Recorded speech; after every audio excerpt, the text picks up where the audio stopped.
It is June 16th, 2025, and Israel and Iran continue to trade strikes for a fourth day, as you have Israel coming out and claiming that it has air superiority over Tehran. I would argue that Israel has superiority over the media coverage here in the US because they are certainly spinning it any way they want to, talking about regime change in Iran and all of these things that they're going to do. But what is Iran going to do? Because that is the question that we are now starting to see the answer to as they continue to respond with strikes on Israel, as we continue to see damage reported in Israel, as we continue to see casualties reported on both sides.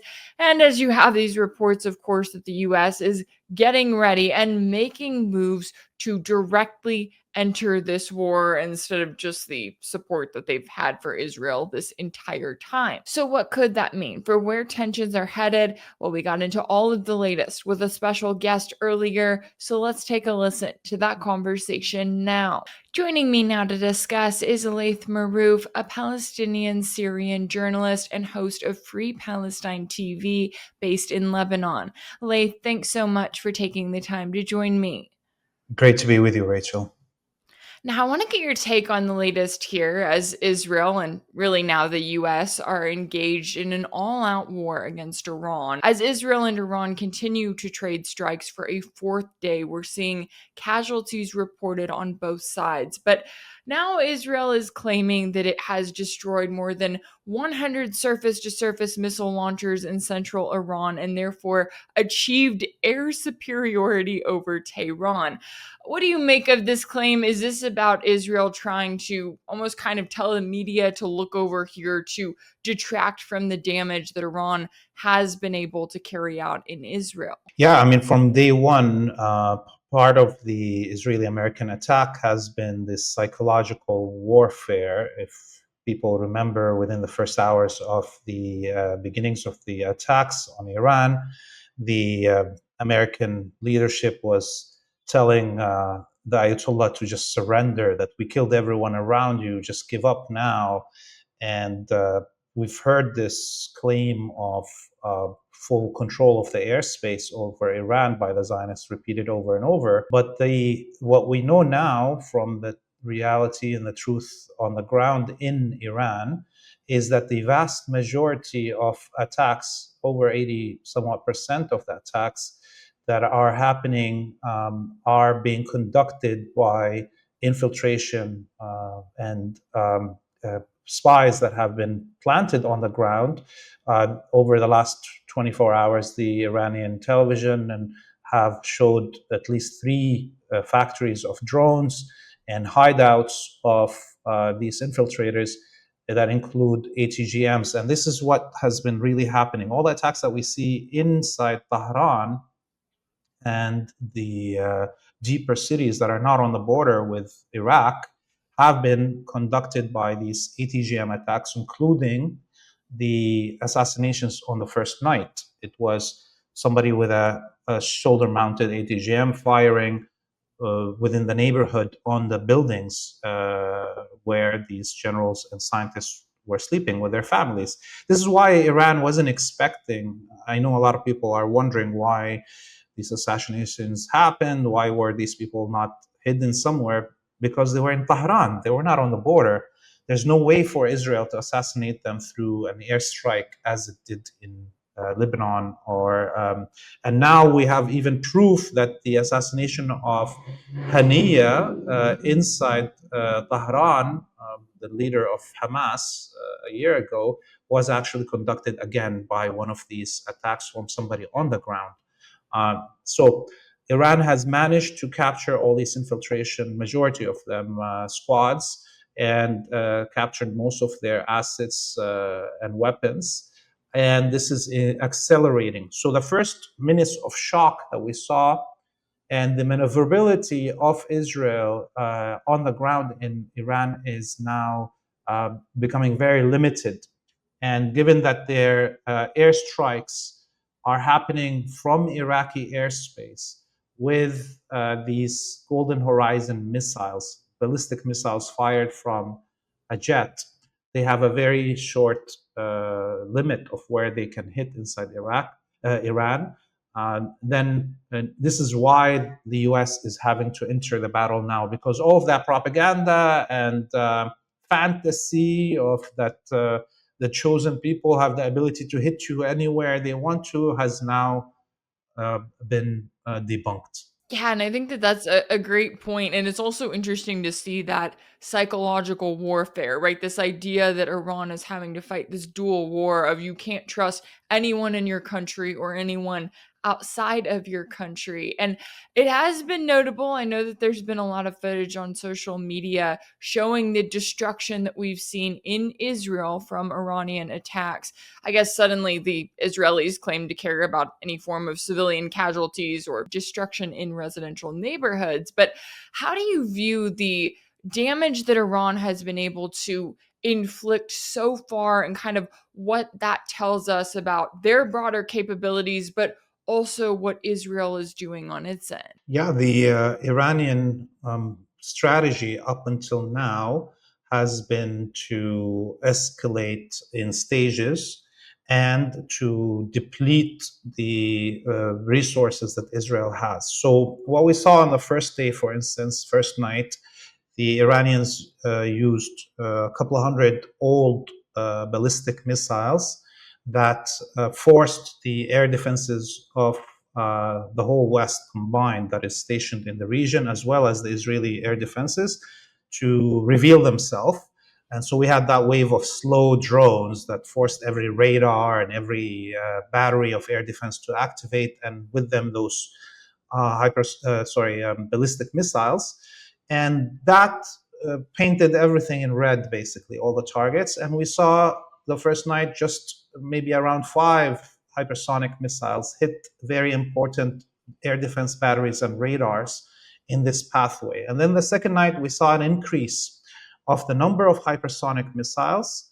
And while the increase also in the waves of drones and ballistic missiles that, again, forced the activation of more important assets that the whole West had in the path of these drones and missiles. And that led to the vast destruction of all of the air defenses that the Israelis hold from the Golan Heights all the way to Tel Aviv. A highway was opened. And this is why, by the end of the night, by the third wave of missiles last night, there was practically nothing to stop the missiles that are coming.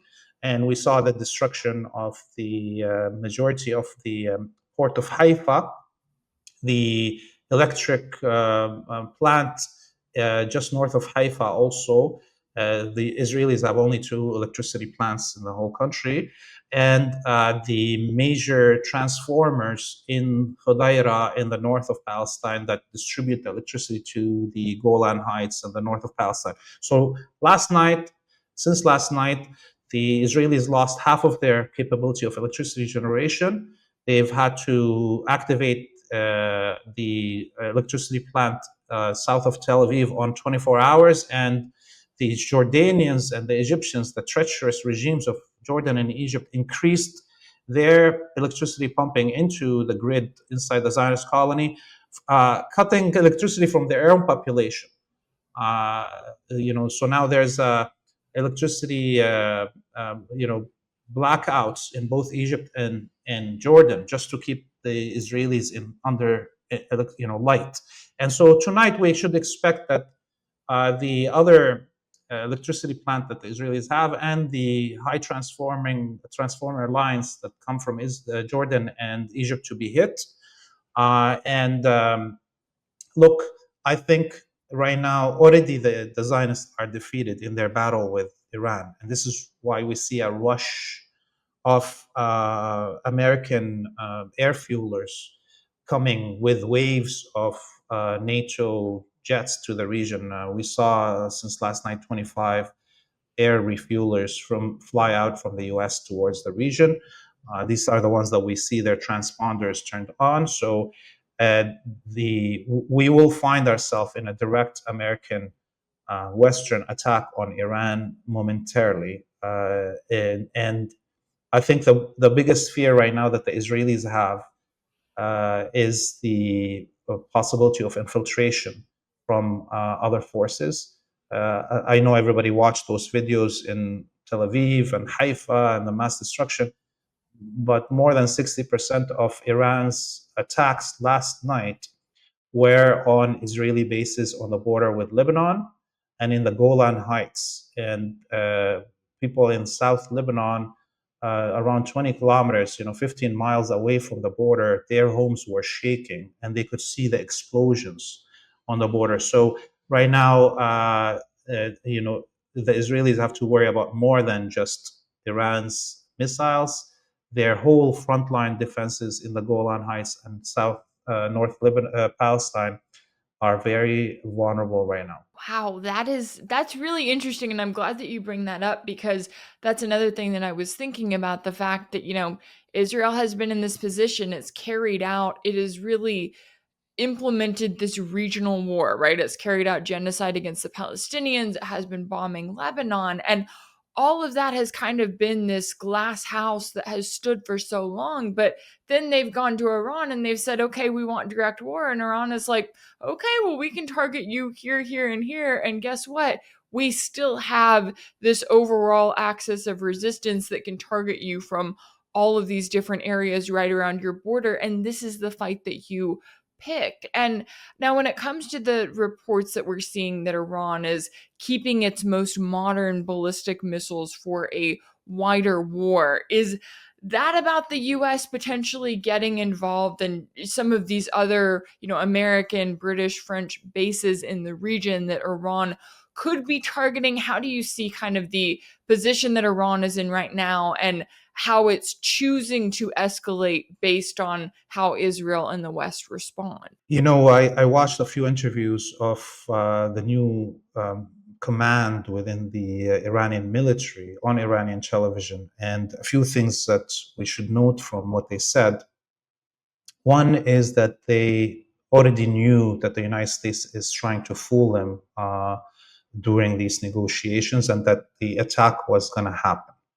What they didn't realize is that there's those infiltration squads on the ground that are going to commit those assassinations. And that's a mistake on their behalf. But they knew that this is what's going to happen, that they were going to go to war with the Zionist colony. And also, these same generals in these interviews said that they already know that they are going to go to war against the United States and the whole might of NATO from that moment, and that they are thus preparing for this long war. And part of this ability to have this long war with the West is making sure that not all of your assets are exposed from day one. They could have threw a couple of 10,000 missiles all at the same time on the Zionist colony and blasted from the first day. But that would have meant that all their, warehouses and their hideouts and, launchers would have been exposed for the Americans to target them. So what we will see is once the Americans openly attack Iran, because, by the way, in my opinion, the Americans and the West is already attacking Iran. Israel only has 250 jets, and they cannot be conducting all those bombardments on Iran, on Syria, on Lebanon, on Gaza, and Yemen all at the same time. They don't have the hand of God with them, although we're supposed to believe that, right? So they're already involved, the Americans and the West, but they're going to now have to openly say that they're involved. As the Zionists are totally destroyed and unable to even lie about their involvement in attacks on Iran.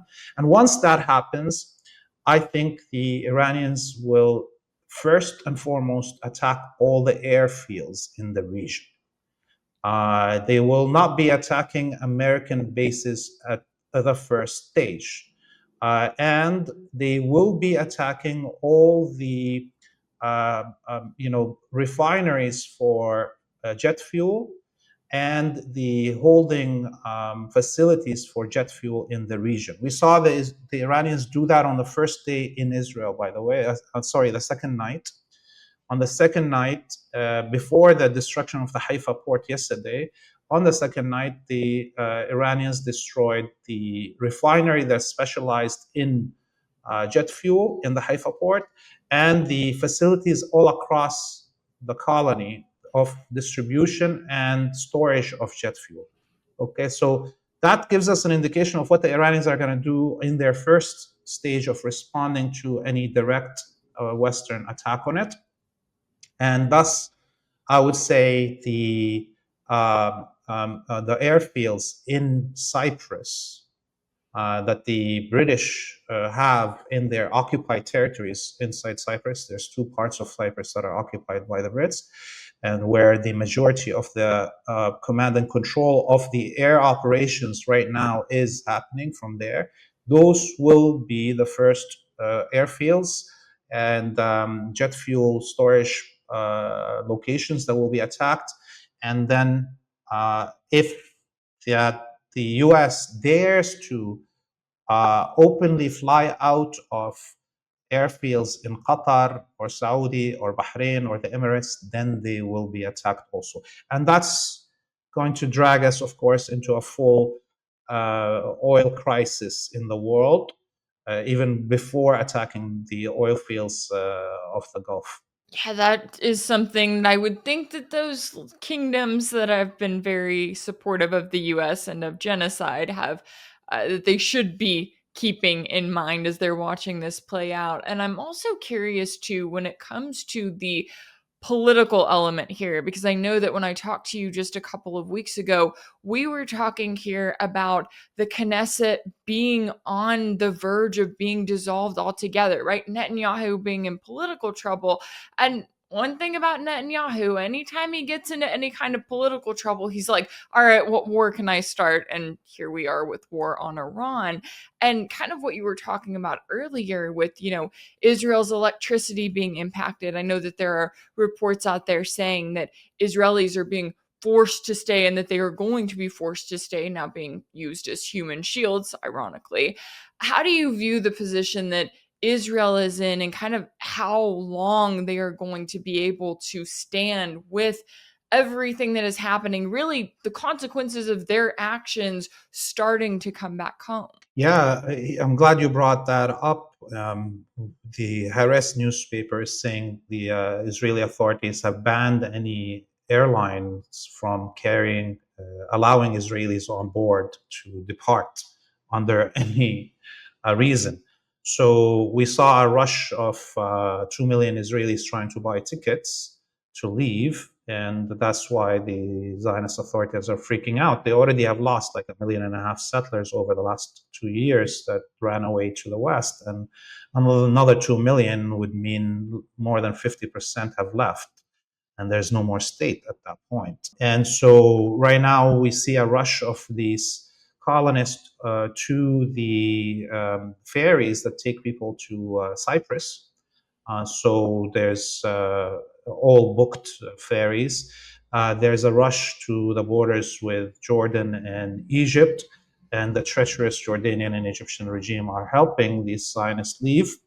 I mean, I would like them to leave. I'm happy, but obviously those two regimes never cared for the Palestinians. And in fact, the Jordanian regime, who took a few hundred Palestinian children from Gaza for medical treatment, returned them to their death in Gaza after, right? And nobody talks about that. Those same supposedly, children that Jordan pride itself about saving and helping in medical terms are dead now because the Jordanian regime returned them to the death camp. So, the exit of the Zionists is happening. There is, in all practical sense, no more Zionist colony. The collapse that we were talking about in our last interview in terms of their political cohesion has happened. Netanyahu isn't, just using this to distract. He had no choice. This was the strategy from the beginning. October 7th,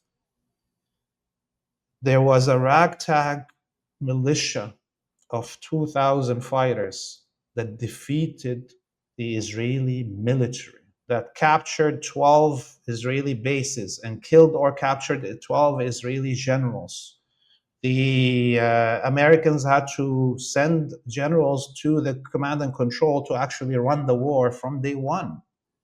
The Israeli ground forces are a bunch of pedophiles and transvestites that like to put on women's underwear. Okay, and they were defeated in Gaza since then. They haven't been able to win this war against this ragtag militia. They were defeated in Lebanon. They were not able to enter one Lebanese village without the ceasefire. They were defeated as the whole United States by Yemen. And now they're going, they have no choice because of, if they stop at any moment, this defeat becomes a reality. They have no choice but to escalate, to try to win something. Okay. And now, as we see, the whole, mythology of air superiority of the Zionists is being popped up as the balloon is okay. So we're at this moment that if the United States doesn't come to save this Zionist colony from full collapse, the United States itself will start losing its prestige as a military power, and this is why the U.S. is risking everything, and the whole West is risking everything on the golden calf of Zionism. One last thing I would say here on this point is that up until now, Iran didn't target the water infrastructure. Okay, and the Israelis were stupid enough to attack one of the main water pipelines into Tehran last night. They were stupid enough because in the Zionist colony, close to 90% of the people live in the area between Jerusalem and Tel Aviv. And this area is not fed by water from the aquifers of the West Bank or the water of the Jordan River. It's fed by 8 desalination plants on the Mediterranean. And if those desalination plants are hit, even just half of them are out of service, the Zionist colonists will go thirsty immediately. There's no other water source for them. This is, I think, what we will be seeing in the next 24 hours, attacks on the water infrastructure that feeds the colony. Yeah, and it'll be interesting to see. I'm curious what the US is going to do and how it's going to really, well, I say get involved. They're already involved, right? As we were noting earlier, everything that Israel is doing and has done in this ongoing genocide, in this regional war, it's made possible by the US. And we've watched as President Trump has kind of gone back and forth, right? On one hand, he claims that, oh yeah, Israel used the weapons that were provided by the US. And then on the other hand, he's like, we didn't have anything to do with tonight's attacks, talking about what transpired on Saturday night and so on and so forth. The last thing I want to bring up is just kind of how far the US is willing to go, because I know that the think tanks in Washington, D.C. have wanted war against Iran for a while now, right? They have wanted an all-out war that is going to weaken Iran. But as they're seeing Iran's response, as we're seeing the fact that it didn't just crumble after the string of assassinations and say, okay, we'll agree to whatever nuclear deal that Trump is throwing at us, how do you see the position that the US is in and kind of how far it's willing to go? Because Israel, the Zionists, seem to be willing to go to the bitter end for this war. Yeah, I think it's starting to make sense more to me, the strategy of the axis of resistance, of not going all in on October 7th. For one reason, is that I think the axis of resistance leadership understood that this is an existential war in the sense of not only the colony, but of Western hegemony. And that the Western elite will hinge everything they have to make sure that the Zionist colony is not defeated. Thus, if the response of the axis of resistance was coordinated simultaneous attack on October 8th to glass the Zionist colony, we would have had a a nuclear response immediately from the United States and the West, and we would already be living a nuclear holocaust and a nuclear winter, all of us as humanity. So, at a great sacrifice in blood, the axis of resistance slowed the development of this war in order to saturate the Western populace in real knowledge of what things are happening, in order to give a breather for people between the stages of this war, for the populations to start moving against the craziness of their elite in the West. And maybe, just maybe, that the elite in the West will, back down from the edge of the abyss. Okay, and this is where we at. So we're at the last stages here, and I think there is nobody anywhere in the Western domains that actually believes the lies that they are hearing from the Zionists and the elite in the West. And the vast majority of the population in the West overwhelmingly is anti-Zionist now. And that's all because of this strategy. And as we see, the pressure is building so heavily inside Western societies that we got to a point of armed resistance, like that assassination of the two Israeli embassy officials by Elias Rodriguez in Washington, D.C. Those are indicators of how pent up right now the feelings are in the populace in the West.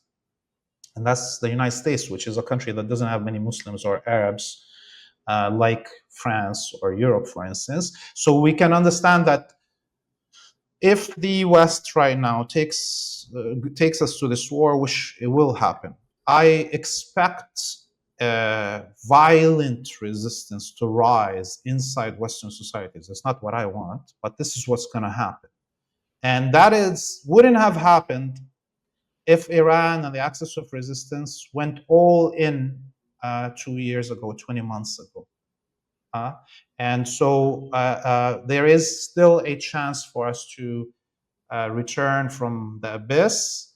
And that is now dependent on how serious the populace in the West are to make sure that their elite follow their will. Otherwise, once this war rolls out, and if the West either nukes Iran and or bombs a nuclear reactor in Iran that results in nuclear fallout within minutes, Pakistan, which will be the biggest victim of this nuclear fallout, this has a very thin country that's right on the border of Iran, as the Pakistani military promised, will retaliate with a nuclear attack on Tel Aviv. If there is nuclear fallout that falls on China, we should be expecting China to also move accordingly. This is not a joke anymore, right? So even if Pakistan is a country that's captured by the West and the Saudi money, those Pakistani generals have children and they're going to die from nuclear poisoning. Okay, so there is a limit to how much they'll collaborate. Okay, and that's why we're seeing Pakistan take this position. And the fact that Pakistan is the only nuclear Muslim country, they know that they're on the cutting board right after Iran if Iran falls. Even if they kiss the feet of Zionists, they will be attacked. So right now, anyone that wants to avoid a nuclear holocaust in the West, they have a very short window to move, take serious action to stop their governments from dragging us into a nuclear holocaust. Yeah, there is certainly a lot at stake here. I think that is an understatement at this point, and I really appreciate you taking the time to join me today to really educate the audience on where things stand with all of these moving parts here. Laith Marouf, a Palestinian-Syrian journalist and host of Free Palestine TV, thank you so much for your time and insight. Good to be with you, Rachel. See you soon.